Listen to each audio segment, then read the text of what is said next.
درود دوستان و همراهان گرامی، به کانال آوای مینا خوش آمدید. در روزگاران قدیم پادشاهی یک وزیر عاقل و زیرک داشت.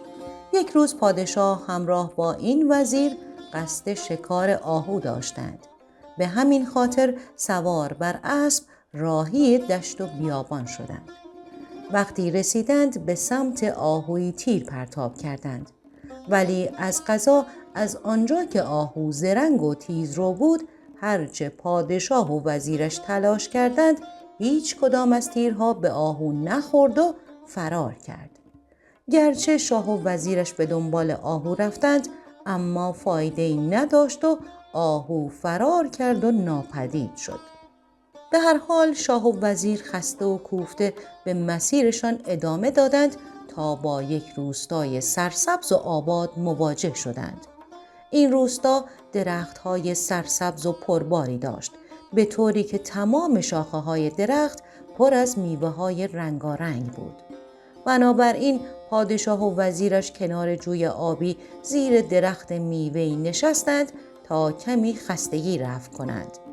از قضا اهالی ده از آمدن شاه و وزیرش خبردار شدند و به کدخدا خبر دادند و گفتند امروز ده ما میزبان شاه و وزیر شده است.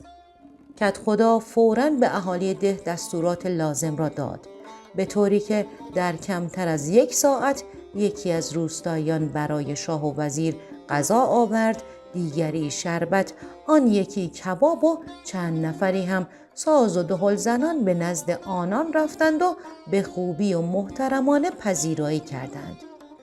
با اینکه شاه و وزیرش به خاطر از دست دادن آهو ناراحت و خسته بودند، اما با دیدن این همه پذیرایی و سرسبزی و آدمهای مهربان خوشحال شدند و شکار را فراموش کردند. شاه و وزیر بعد از آنکه حسابی خستگیشان درآمد بلند شدند و از روستا دیدن کردند. شاه رو به وزیرش کرد و گفت فکر نمی کردم وسط این بیابان روستایی به این آبادی و خوش آب و هوایی وجود داشته باشد. وزیر گفت بدون شک این ده کدخدای خوبی دارد و مردمش قانون مدار هستند. شاه گفت رعایت قانون و کدخدای خوب با سرسبزی و آبادی روستا چه ارتباطی دارد؟ وزیر گفت 1 سال به من فرصت بدهید تا در عمل جواب شما را بدهم. شاه قبول کرد. وزیر رو کرد به اهالی و گفت شاه از دیدن روستای آباد و پربرکت شما خیلی خوشحال شده است. فکر می کنم هر یک از شما اهالی این روستا آدم‌های با فهم و شعوری هستید. به همین خاطر شاه دستور داده این روستا نیازی به کدخدا ندارد و مردم خودشان می توانند روستا را بچرخانند.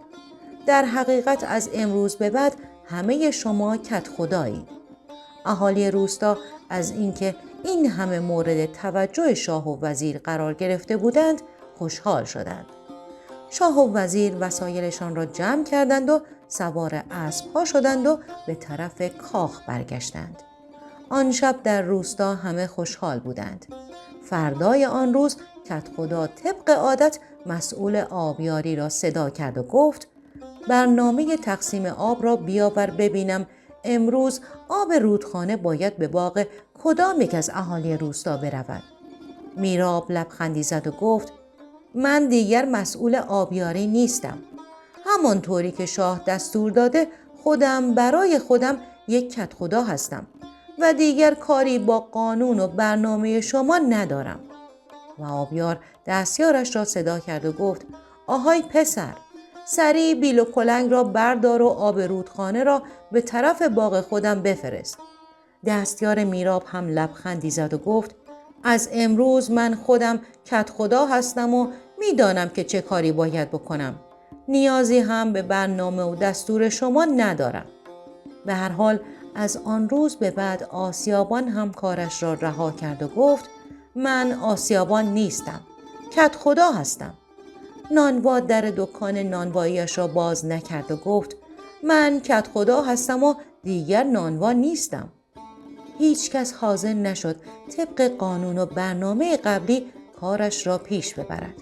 هر کس فکر میکرد که خودش کدخداست و بقیه باید به دستورهای او گوش بدهند و عمل کنند. به این ترتیب کارها اصلاً پیش نمی رفت. آب رودخانه به هیچ باغی راه پیدا نکرد و همینطوری فقط هدر می رفت. هیچ کس حاضر نبود حرف دیگری را گوش کند. هر کس به دیگری دستور می داد و هیچ دستوری هم اجرا نمی شد. اهالی ده با یکدیگر دعوایشان شد. همه اهالی ده فرمانده و کدخدا شده بودند. 1 سال به همین صورت پیش رفت. سال بعد شاه و وزیرش دوباره به طرف آن ده آباد راه افتادند. شاه می گفت مطمئن باش که هیچ اتفاقی توی روستا نیفتاد و روستا همچنان سرسبز است. وزیرش هم می گفت کمی صبر داشته باشید تا جواب سؤال سال پیش شما را بدهم. وقتی آن دو به روستا رسیدند از تعجب شاخ درآوردند. هیچ اثری از آن روستای سرسبز و باغ‌های پرمیوه و آباد نبود. مردم روستا همه ضعیف و لاغر و کثیف شده بودند. نه حمامی حمامش را گرم می‌کرد و نه نانبایی تنورش را. شاه خیلی ناراحت شد. به وزیرش گفت چه بر سر این روستا آمده؟ چرا دیگر از آن همه شادی و آبادی و نعمت خبری نیست؟ وزیر گفت وقتی همه کدخدا باشند ده ویران می شود. یعنی وقتی در جایی هر کس فکر کند که خودش کدخداست و حرفش قانون است و نباید هیچ برنامه و قانونی را رعایت کند همه چیز خراب می شود. وزیر اهالی روستا را جمع کرد و قصه را برای آنها گفت. بعد هم دستور داد که مثل گذشته زیر نظر کدخدا به کار و فعالیت مشغول شوند. از آن روز به بعد هر وقت بخواهند اهمیت قانون و برنامه و رعایت قانون را گوشزد کنند به این ضرب المثل که وقتی همه کدخدا باشند ده ویران می شود اشاره می کنند. دوستان، آیا شما این ضرب المثل رو شنیده بودین؟ ضرب المثل دیگه با این مفهوم رو اگر شنیدید لطفاً برای ما کامنت کنید. شاد و سربلند باشید.